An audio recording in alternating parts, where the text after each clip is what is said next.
Hey everybody, Glendale Mike, and I'm out here at Camelback Ranch-Glendale with Mr. Jeff Overton, the general manager here. And Jeff, spring training is back after a very, very long off season. Well, it was a long off season. It was March 12th, as a matter of fact, that we abruptly ended and have not played baseball in the stadium since. So we are very much looking forward to it, but I can tell you, we have a lot of visitors that have purchased tickets already that tell us how much they're looking forward to it too, Mike. Yeah, and I'm sure the teams and the staff and all the people that make this beautiful ballpark run are also very excited. Well, they are. This is what we do, and it's the fulfillment of the end of the day, the end of the job. So it's us being able to present, come together with the fans that come through, meet new people, and celebrate and enjoy a baseball game in a beautiful facility and great weather. Right, and this year, because of COVID, obviously, yes, there are some new practices in place. People have to wear masks. And tell me about masks, because it can't just be any face covering, right? Well, it can't, and then I guess it's the more you learn about things, and what we have been told from the experts is that they cannot be a gaiter or a bandana. They need to be either a cloth mask, a disposable surgical mask, or a KN95 or an N95. Those are the masks that meet the requirements. If somebody doesn't have one, they forgot one, they have the wrong one, we'll take care of them here. Great, and the ballpark has taken a lot of precautions. Talk about some of the things you guys have done, starting with maybe the ticketing. Well, I think that the first thing that we all hear is distancing. Keep your distance from everybody else, 6 feet, 6 feet. So what's happened is ticketing has been done in pods. We've basically zip tied off seats that won't be available.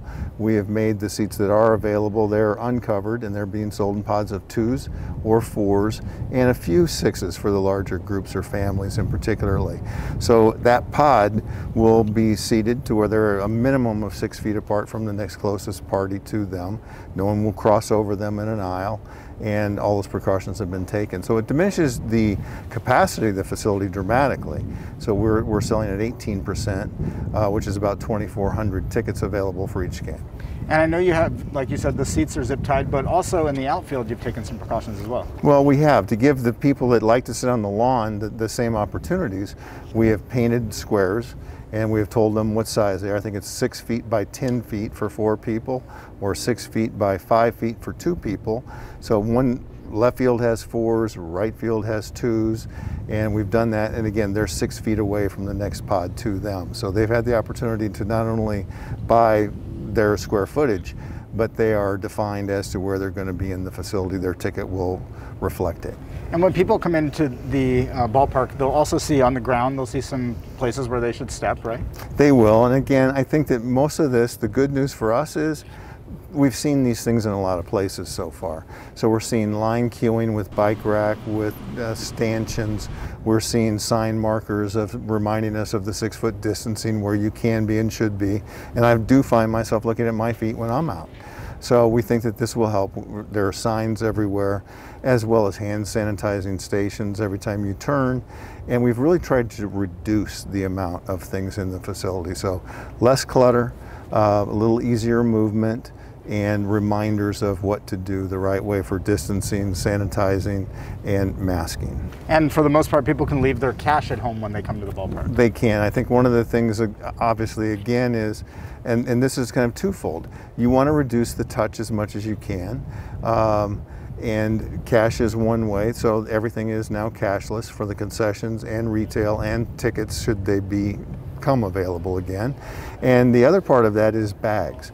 People like to bring, I know that having a bag with your stuff is convenient, but it means someone from security's got to go through it and touch it. And so we've created a no bag policy this year with a couple of exceptions. People should visit our website to see what those exceptions are.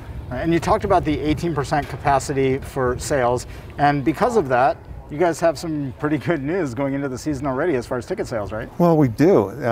Again, fan interest was tremendous. So we sold out the majority of all the tickets on the first day, which was last Saturday that we went on sale.